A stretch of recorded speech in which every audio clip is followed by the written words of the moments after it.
Pues bueno, ya regresamos de nuestro pequeño corte y estamos esperando que el maestro Francisco Javier Guerrero Mendoza nos pueda ayudar con estos comentarios sobre la soberanía, sobre también la importancia de concientizar a las masas, aunque se decía ahí con el gobierno de que están muy politizados los mexicanos, pues yo lo dudo, la verdad.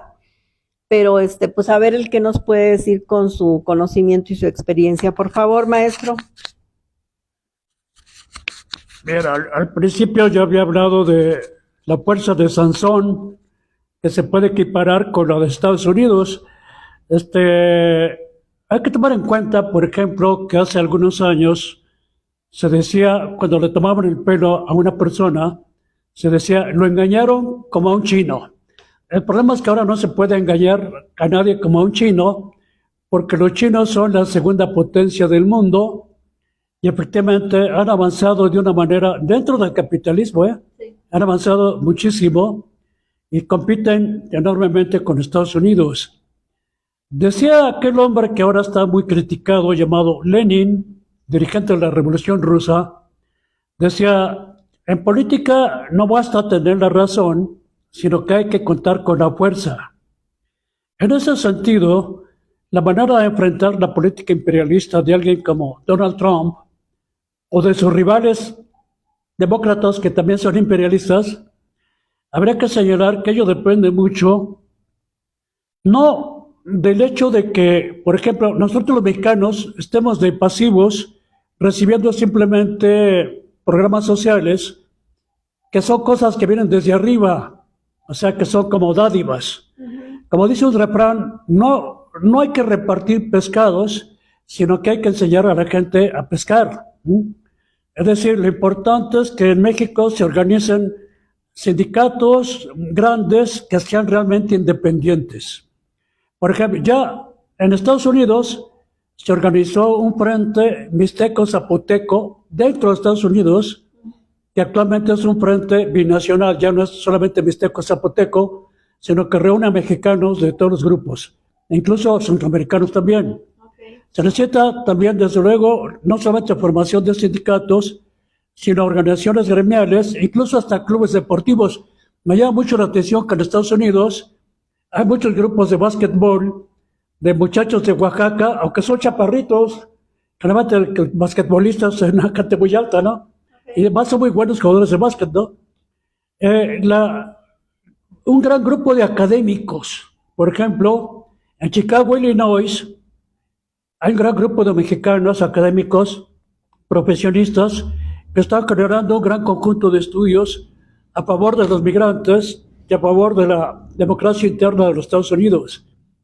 También es muy importante la organización de chicanos y mexicanos dentro de Estados Unidos para apoyar a los migrantes, pero no solamente a los migrantes, sino apoyar las condiciones de igualdad entre México y Estados Unidos, por ejemplo, en el comercio exterior, ¿no?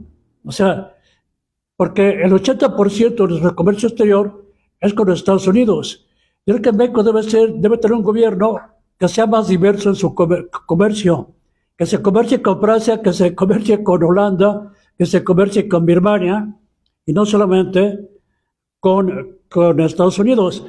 Por ejemplo, el tiempo en que vivía el señor Chávez, Hugo Chávez, y antes ya con Cuba, se había formado una asociación comercial de los pueblos, de los países dependientes, que se enfrentó al comercio dominado por Estados Unidos. Eso ya, digamos que ha fracasado, pero es posible reconstituirlo sobre otras bases. Es decir, un acuerdo comercial entre nuestros países latinoamericanos que contrarreste el dominio norteamericano. La cuestión no es estar simplemente atacando a los norteamericanos como si uno tuviera el gusto de atacar. No, simplemente la cosa es que no haya ninguna potencia que domine totalmente sobre otras. Yo respeto mucho a los Estados Unidos y a su pueblo.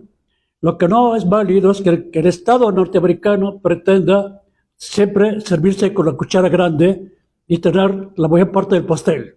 A ver, que el pastel tendría que ser repartido equitativamente entre todos los países del mundo, ¿no? En ese sentido, también China actualmente es una gran potencia y por eso mismo el Estado norteamericano está enchiladísimo contra los chinos. Incluso hay también otras potencias como Japón, por ejemplo, donde industrias automotrices como Nissan y Honda han tenido que unirse para competir contra los chinos y contra Toyota también, por cierto, ¿no? Pero a Trump en particular le enfurece que haya automóviles chinos que están entrando a México y se están vendiendo. Incluso se alegaba que la única planta de automóviles chinos que hay en América está en Estados Unidos, efectivamente, en California, aunque me decían que en Iztapalapa hay una planta china. Eso parece más bien que se trata de una comercializadora, no que sea una planta, ¿no? Pero en todo caso, los chinos también están deseosos de meter sus narices por todos lados, ¿no? Claro. Y competir con los norteamericanos. Y de hecho, en Brasil, por ejemplo, tiene una inversión muy grande que naturalmente el Estado norteamericano combate. Y entonces estamos en una época de multilateral. Hasta el año 89, el mundo solamente se enfrentaban dos potencias, Estados Unidos y la Unión Soviética. Sí. No, pero ahora hay más actores, hay más protagonistas, el mundo es multilateral, y yo digo que está bien que sea multilateral, o sea, pero que haya condiciones más o menos de igualdad entre todos los países que están de acuerdo. El Tratado de Libre Comercio, yo me acuerdo, cuando empezó, en 94, el representante de México era un compañero mío de escuela que se llama Jaime Serra Puche. Ese Jaime Serra Puche se puso de rodillas frente a los norteamericanos y prácticamente les negoció todo a favor de ellos. Se va a negociar el TMEC, que no le gusta a Donald Trump, por cierto. Incluso de vez en cuando ha dicho que a lo mejor se puede eliminar el tratado. Pero en realidad sí se va a negociar con Estados Unidos y con Canadá. Ahí será muy importante que el gobierno mexicano tome una posición auténticamente nacionalista. Que sea auténticamente nacionalista, pero el gobierno mexicano mismo solamente puede tomar una posición nacionalista si hay una presión importante desde abajo.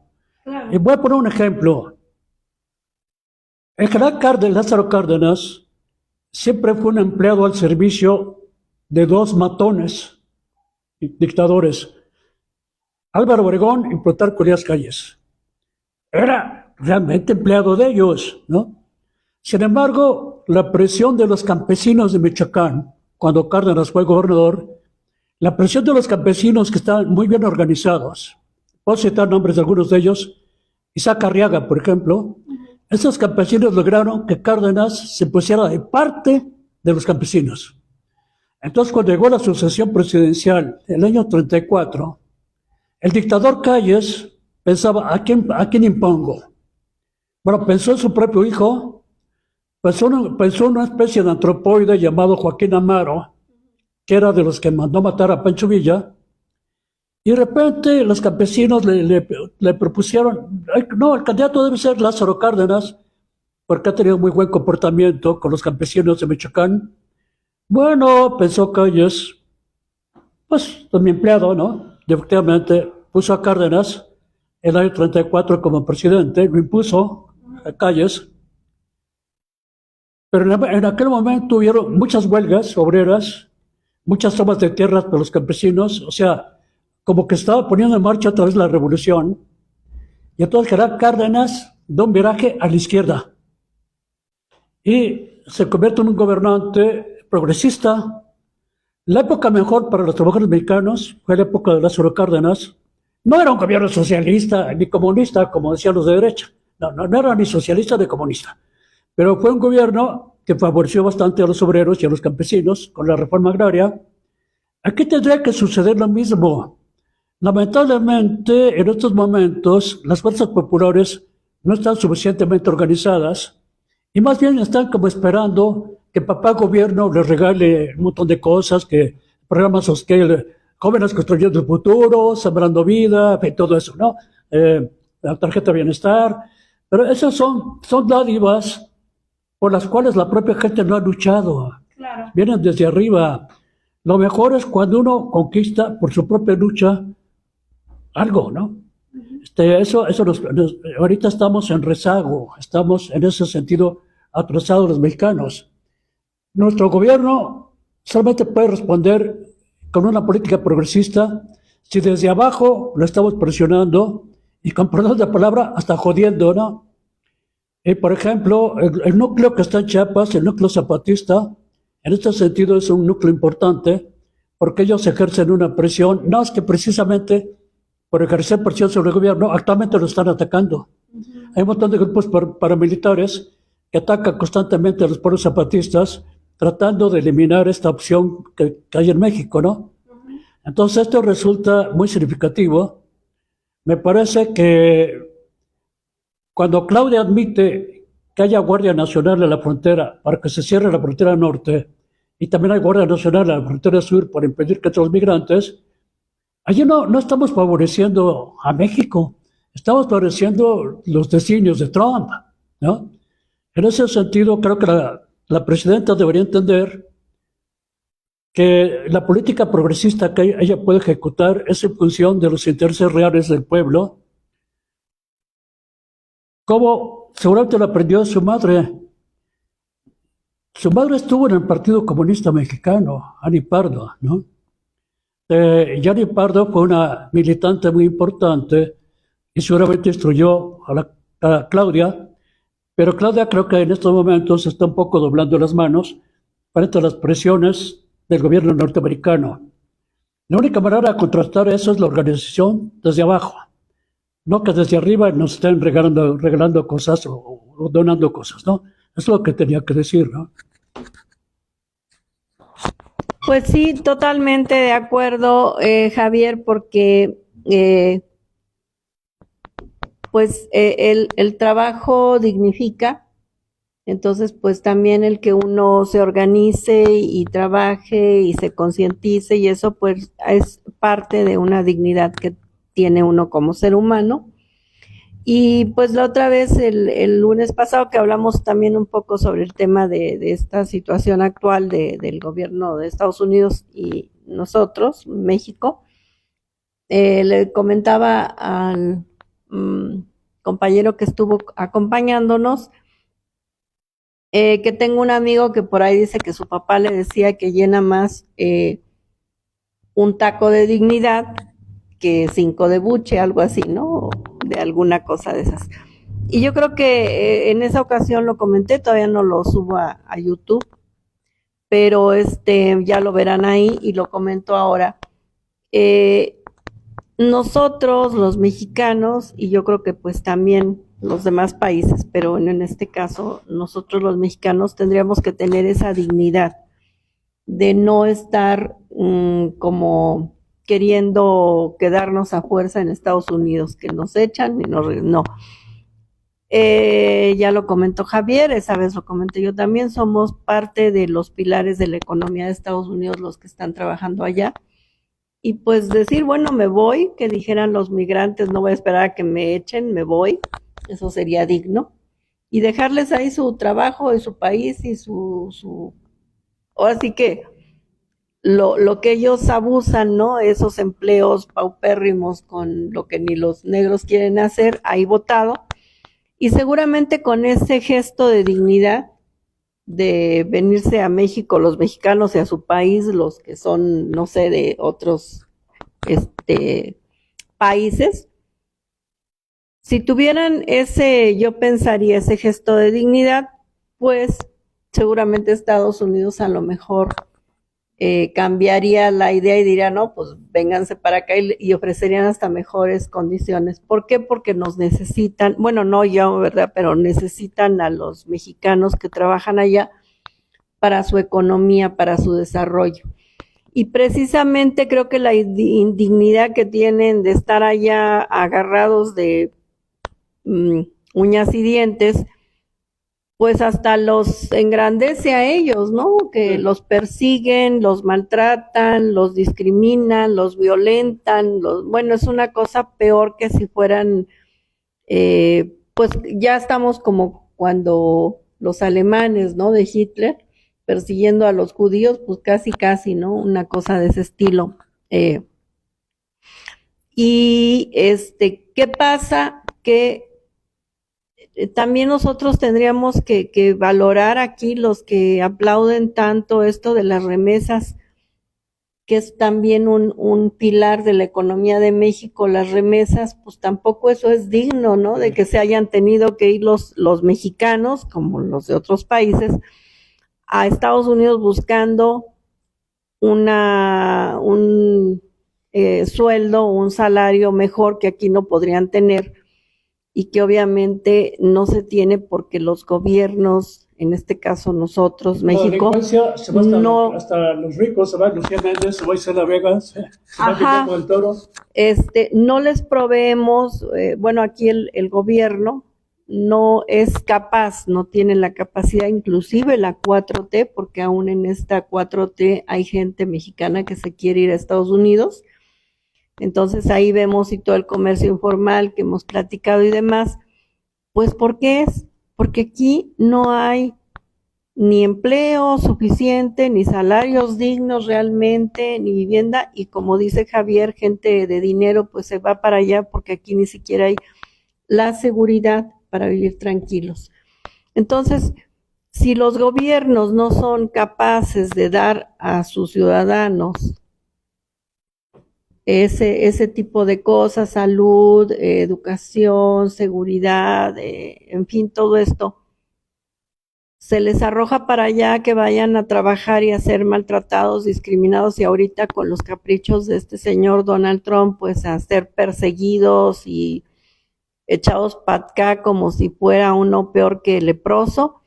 Entonces, eso, pues yo creo que de los dos lados, tanto allá el gobierno de allá valoraría más si dijera no, nos vamos, porque no tenemos por qué recibir un maltrato, somos iguales, somos seres humanos que necesitamos y merecemos respeto en el trato. Y acá, que los gobiernos no nomás dijeran, pues aquí los recibimos y aquí les vamos a dar, si los regresan, ya tenemos plan A, B, C, D y todas las demás, porque aquí vamos a resolver hasta el Z, todo el abecedario.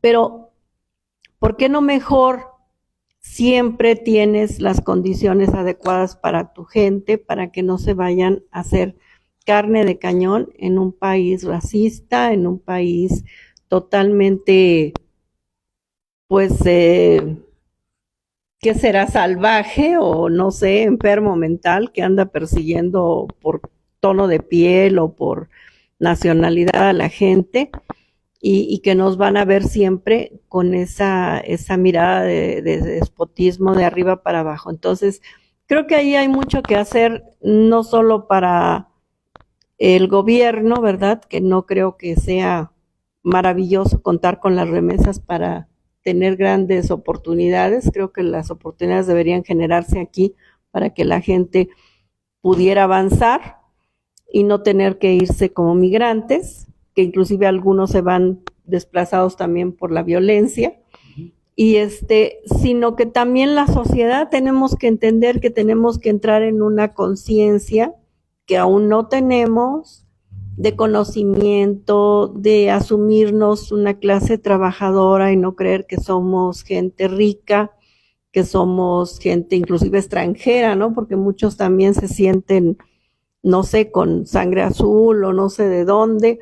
Entonces tenemos que ser más empáticos con nuestros mismos conciudadanos, con nuestras circunstancias, valorar realmente que tenemos que concientizarnos para tener la capacidad de poder entrar en un desarrollo, como comentaba yo con Javier en la mañana, que decía el expresidente Rafael Correa de Ecuador, pues tener la manera de tener desarrollo en el país, la capacidad, y yo lo comentaba pues como China, ¿no? A larguísimo plazo, que sí se puede, simplemente dejando a un lado la ignorancia, la inconsciencia de no asumirnos gente de clase trabajadora, gente pobre, y aparte, pues no creernos con promesas que no puede cumplir el gobierno porque no hay la capacidad de, como dice él, pues que nos estén regalando el pescado siempre. Eso no nos dignifica más que nos den las oportunidades para nosotros mismos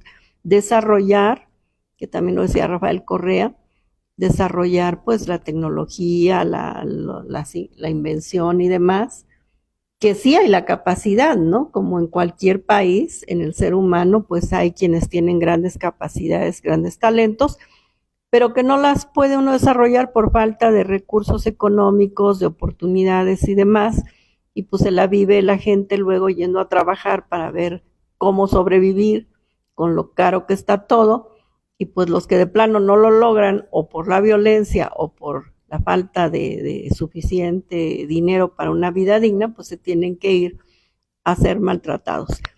Pues le paso el micrófono a Javier, pero también aquí tenemos aquí a un compañero, no sé si él quiera hacerle alguna pregunta y que Javier la conteste.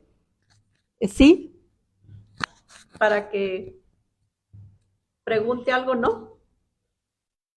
Para que sí. Did you like, como dicen los gringos? Did you like? Pues a mí el inglés como que soy flojita y como que no lo quiero ni hablar, pero acá, por favor. Hola, ¿qué tal? Muy buenas tardes. Bueno, me acerco aquí del lado del profesor. ¿Cómo están? Buenas tardes. Bueno, profesor,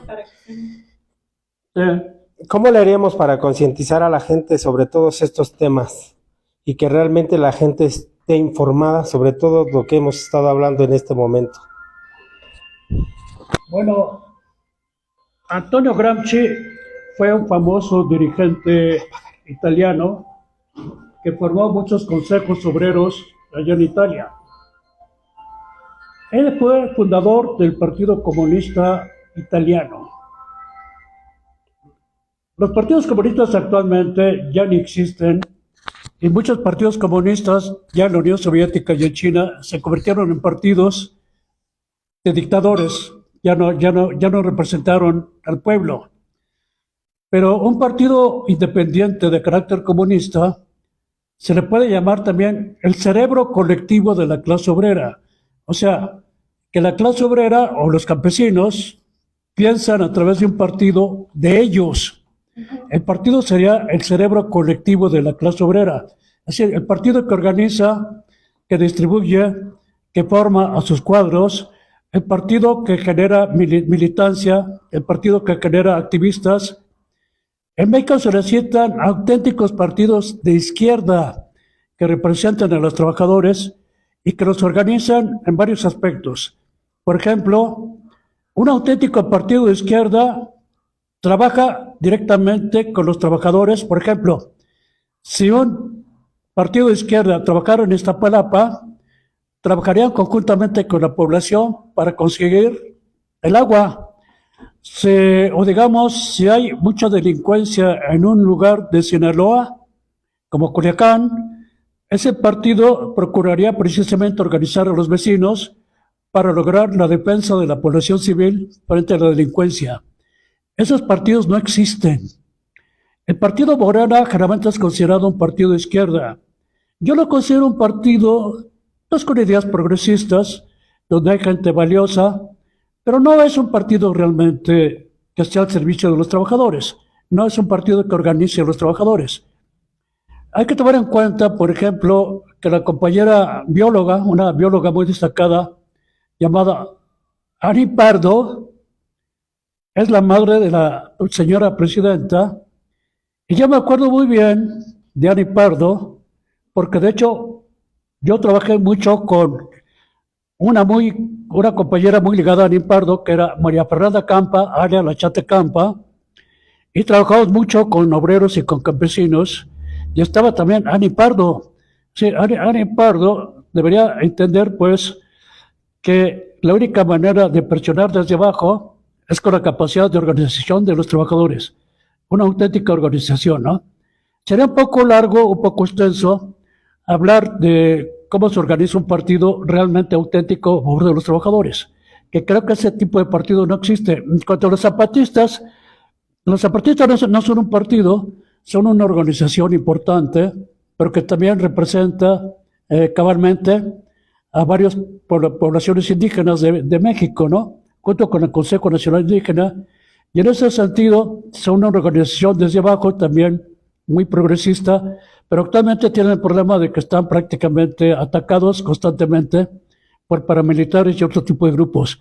Y aparte incluso, porque curiosamente, desde que surgió el grupo zapatista en Chiapas, en el año 94, Chiapas, que nunca era atendido por el gobierno federal, de repente empezó a recibir millones, se construyeron casas, se construyeron puentes, se construyeron caminos, precisamente para que la gente desistiera de apoyar a los zapatistas y apoyar al gobierno. Claro. Así Calderón y Peña Nieto se pusieron inteligentes para tratar de que la gente se separara del zapatismo, ¿no? Pero en el caso del gobierno de la 4T, me parece que el gobierno de la 4T no debería estar atacando a los zapatistas, sino más bien de escuchar sus demandas. Yo sé en lo personal, porque yo estuve en el PRD, que después sí es un partido corrupto, conocí al anterior presidente de México y sé que al anterior presidente de México no le gustan los zapatistas para nada, ¿eh? Es decir, nunca lo ha declarado públicamente que para él los zapatistas son insoportables. Por el contrario, públicamente ha declarado, ellos tienen derechos, están bien. No, en la realidad no es cierto, ¿eh? Él no traga a los zapatistas ni en pintura. Me parece que la posición de él debería ser contraria. Debería ser precisamente buscar una alianza desde abajo con este grupo y efectivamente trabajar conjuntamente a favor de las demandas populares. Muchas gracias, profesor. Aquí. Pues muchas gracias, Javier, muchas gracias al compañero José Luis que está ahorita acompañándonos aquí. Y pues algo más, Javier, que quieras comentar, tú me dices. De todas maneras, bueno, posteriormente les aviso que vamos a, la otra vez que no lo he subido a YouTube, pero les comenté que lamentaba la pérdida de un compañero, de hecho, de Javier, antropólogo, el profesor Jesús Antonio Machuca Rivera. Ramírez, perdón, ya le estoy cambiando, Ramírez. Y que nos acompañó el año pasado, el 21 de mayo, no teníamos micrófono, pero sí se escucha y nos acompañó en una introducción a formación política, que todavía no hemos seguido con ese asunto. Y también en el Congreso de la Ciudad nos acompañó también en una de patrimonio cultural, en una mesa de análisis. Entonces, él falleció el 27 de diciembre del año 2024. Y yo apenas me enteré hace como 5 días, 10 días, que me dio la noticia Javier. Lamenté mucho y se me ocurrió que podemos aquí en el programa hacer un pequeño recuerdo con las personas que lo conocieron, no todas, ¿verdad? Porque pues, él conocía a mucha gente, pero algunas de las personas que puedan asistir y participar con nosotros para, digo, aparte de Javier, para poder platicar sobre sus experiencias de trabajo, de vida, de este, pues, gran hombre, diría yo, Antonio Machuca, que fue un hombre realmente, no solamente por su inteligencia y su trabajo maravilloso y muy, muy grande, muy hermoso, sino por su forma de ser, muy sencillo y demás. Entonces, probablemente lunes 17 y a lo mejor lunes 24 y ya veremos si damos otra fecha. Vamos a tener precisamente unos recuerdos, unos programas de recordando al maestro, que también era maestro en antropología y licenciatura de sociología en la UNAM. El maestro Jesús Antonio Machuca Ramírez, ¿verdad? Y para recordarlo de una manera, pues, que nos puedan traer aquí los compañeros, las compañeras que pues nos hagan favor de asistir, aparte del maestro Javier, como ya dijimos, en pues más que homenaje, en este recuerdo fraterno, cariñoso y lamentando su pérdida. Y pues estaremos aquí con ustedes. Entonces, bueno, recordándoles se suscriban al canal de SIC Tertulia. Mi nombre es Angélica La Cruz, el maestro Francisco Javier Guerrero Mendoza, que nos acompaña hoy esta tarde de sábado 8 de febrero de 2025 y que nos acompañará también en este homenaje al maestro Antonio Machuca. Y pues no sé si quieras comentar alguna otra cosa, Javier. Te dejo el micrófono No quiero decir una cosa, ¿no? y claro, y ya cerramos con lo que acaba el maestro de decir, que se despida también después de lo que él va a comentar. Y pues ahí seguiremos dándole el seguimiento, ¿no crees, Javier? Ahora que venga el plazo del que dio chance Trump con el tema de aranceles, ya seguiremos aquí en los comentarios. Hace poco más de un año le tocó a Argentina andar pariendo chayotes, ahora nos toca a nosotros. Y pues aquí seguiremos comentando estas situaciones, a ver en qué paran, ¿verdad? A ver si ya de pronto el presidente de Estados Unidos se tranquiliza o de plano pues se ponen las cosas peores. A ver qué nos dice Javier. Gracias, Javier. Bueno, hablando de Antonio Machuca, hay que recordar que era un científico dedicado a las ciencias sociales. En México estamos muy atrasados cuando hacemos análisis de la sociedad mexicana misma. ¿Por qué? Porque pensamos que lo que pasa en México depende del buen humor o del mal humor de una persona. O sea, la suerte de México depende de si Andrés Manuel se levantó de buen humor o de mal humor. O la compañera Claudia Sheinbaum. No, un analista social como era Antonio Machuca no estudia solamente lo que piense un presidente o no, sino cuál es la dinámica de las clases sociales, de los grupos étnicos, de los géneros masculino, femenino y otros, transgénero. O sea, el problema es que incluso los hombres más poderosos de la historia, pongamos dos casos, Adolfo Hitler y José Stalin, creo que hasta el momento, junto con Trump, han sido los hombres más poderosos de la historia. Pero Hitler y Stalin, aunque tenían un poder enorme, no estaban representándose solamente a sí mismos. Stalin representó una gran burocracia de cientos de hombres que tenían el poder en la Unión Soviética y son los que habían impuesto a Stalin como como ministro en la Unión Soviética. Igual Hitler no se le representaba solamente a sí mismo, claro. Representaba a las clases dominantes en Alemania. Claro. Y todo lo que hay que estudiar es eso, cuál es la dinámica de los grupos, de las clases sociales. La suerte de un país tan complejo como México no depende solamente de un hombre o de una sola mujer. Claro. Eso es absurdo, ¿no? Aun cuando tengan mucho poder, Por ejemplo, dicen que la invasión soviética a Afganistán, un día entrevistaron al secretario de Relaciones Exteriores de la Unión Soviética, se llamaba Andrei Gromyko, y le preguntaban a Gromyko, oiga, ¿por qué la Unión Soviética invadió Afganistán? Y Gromyko dijo, es que el primer ministro de la Unión Soviética, Brezhnev, se puso briago, y entonces se le ocurrió hacer un decreto para invadir Afganistán. Eso no es cierto. Es decir, la Unión Soviética invadió Afganistán porque quiso imponer un gobierno al servicio de la Unión Soviética y efectivamente fue un gobierno progresista, Duró muy poco porque entonces el Estado norteamericano utilizó un gran grupo de mercenarios llamados los talibanes que precisamente derrocaron ese gobierno progresista.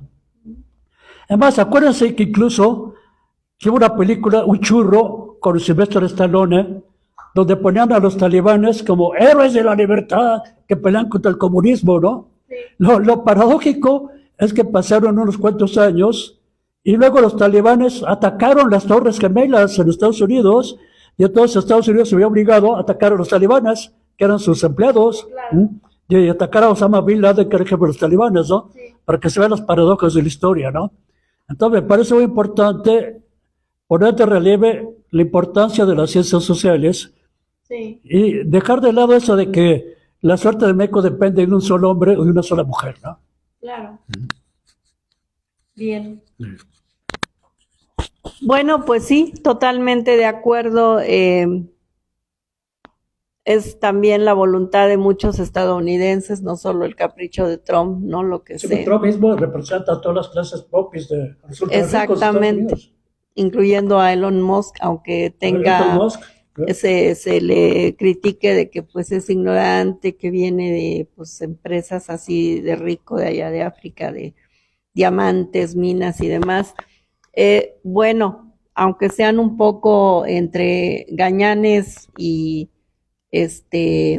ignorantes y entre abusivos y entre todo, pues finalmente es la representación Donald Trump de los intereses de pues esta gente rica, racista y hasta genocida, creería yo. Entonces, pues gracias, le paso el micrófono para que se despida Javier y yo me voy para allá para cortar el programa, pero pues sí es todo un tema de muchas aristas, ¿no? Que tiene todo este alboroto, no es nada más de pronto, y pues también yo dejaría ahí en la mesa o para el maestro, pues Trump es precisamente un hombre muy machista, y pues recordemos que la presidenta actual pues es mujer, y pues no creo que él la vea como un igual, como un homólogo, porque pues no se le da el eso de ver a las mujeres como un ser igual, sino como un objeto. Inclusive su esposa, ¿no? Pues es una chica joven, rubia y demás, entonces pues él muestra totalmente su perfil de un hombre que no ve a la mujer con el respeto a su inteligencia, a nada, y pues no creo sinceramente, es una cosa muy personal, a ver qué nos comenta el maestro, pues que Donald Trump se vea como igual en decisiones y en todo ante una mujer que ante un hombre. ¿Qué opinas, maestro? Bueno, al respecto hay que tomar en cuenta que han escuchado de Harvey Weinstein. Harvey Weinstein es un productor de cine que ha sido el responsable de que se haya puesto de moda el Me Too, o sea, ese movimiento feminista contra los hostigadores sexuales, porque Harvey Weinstein, como productor de cine, se metió con un titipuchal de actrices muy bonitas. Algunos sí le hicieron caso, otros no lo pelaron, y muchas de ellas lo acusaron de ser un abusador sexual.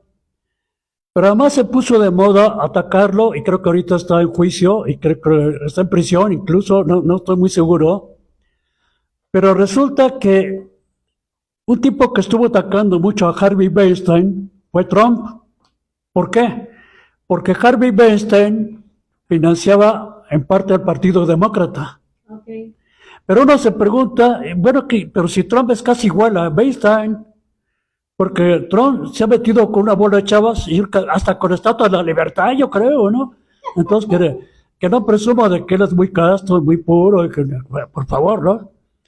Bueno, yo agradezco mucho la atención de todos ustedes, y algunos dicen que cuando se llega al fondo, hasta el fondo de algo, es cuando se sale más rápido de la superficie, y esperemos efectivamente que todo ese cambio climático y este calentamiento global que están fastidiando al mundo y que Trump dice que no existe, todo ese calentamiento global desaparezca pronto y lleguemos a una nueva aurora en este mundo.